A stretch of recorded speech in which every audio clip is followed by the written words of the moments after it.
Boa tarde, pessoal. O nosso grupo ele é composto por mim, Luiz Gabriel Bandeira, Gabriel Petrolongo e Otávio Costa Salles, e o nosso projeto é a mesa balanceadora baseada em controle PID. Bem, então como motivação do projeto, a gente tem o controle PID em si. Esse controle PID ele é o quê? É um controle proporcional, integral e derivativo. Ele é usado na indústria de forma geral para você conseguir controlar de fato o processo. Então, por exemplo, você tem um braço mecânico, você consegue alterar a posição dele e você consegue ter um feedback sobre isso. Então, você sabe quão bem você está fazendo esse processo. No nosso caso, esse projeto não é diretamente uma aplicação, né? É uma aplicação do controle PID em um sistema que é similar ao usado na indústria. Bom, com respeito aos objetivos, ou seja, o que a gente espera conquistar no final desse projeto, seria a unificação dos três pilares que estão descritos a seguir, né? O pilar de identificação, de construção e de controle, né?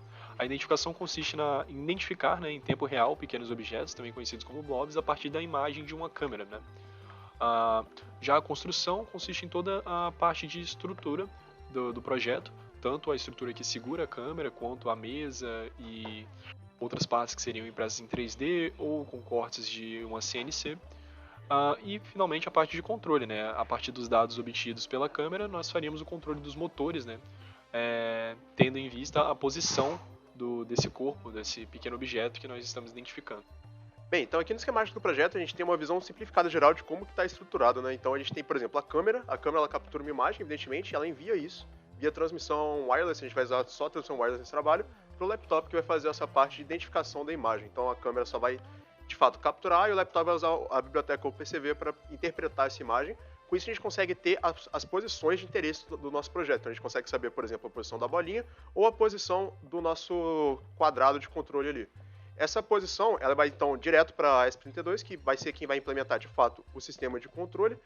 Esse sistema de controle então vai ter como resultado, né, uma posição ideal que vai ser passada para os servomotores que vão configurar essa nossa mesa de controle na posição ideal e vão dar como feedback esse resultado de qual posição ela está e como que e aí a gente consegue ver, né, como a bolinha está. A gente tem então bem definido o sistema realimentado nesse aspecto. Bem, então como soluções de hardware, de forma geral, a gente tem dois motores SG90, que são os nossos servomotores que vão realizar de fato o nosso controle. A gente vai ter a ESP, que vai estar na qual vai estar implementado o nosso código de controle. A câmera é uma C270 Logitech, mas poderia ser qualquer outra câmera de alta resolução que tenha, por mínimo ali, acho que um frame rate de 30 segundos deve ser suficiente para dar tempo de processamento. E o processamento em si vai ser feito por um laptop também, não importa muito a marca. Poderia ser uma Raspberry, por exemplo, ou qualquer outro sistema de computação que tenha poder suficiente para fazer esse processamento. Como software, a gente vai usar Python 3, a parte de visão computacional com o PCV para fazer a interpretação dos dados. O código de controle em si, o que vai rodar na ESP32, ele é em C++, então a gente tem esse bônus de desempenho. Algumas bibliotecas de controle PID open source a gente está estudando qual delas a gente vai escolher para usar também. E para comunicação a gente vai usar bibliotecas baseadas em MQTT para poder fazer essa comunicação wireless. Bom, então, como resultados e dificuldades que a gente espera encontrar ao longo do projeto, os resultados que a gente tem, né, esperados para o final, são obter um sistema de visão computacional que vai ser capaz de detectar esses objetos com base na cor. A gente quer finalizar a mesa balanceadora capaz de equilibrar esse objeto que a gente selecionou, né, e que vai ser monitorado pela câmera. E também dominar conceitos de controle e sistemas alimentados para futuros projetos, que como o Gabriel falou, esse tipo de projeto não é para solucionar um problema específico, mas para botar em prática um método de solucionar vários problemas. Como dificuldades esperadas, a gente tem a montagem das diversas peças que vão ter na mesa, regular as variáveis do controle PID, garantir que o sistema de visão computacional não apresente delays, inconsistências ou erros, e garantir que os servomotores vão ter um tempo de resposta bom o suficiente.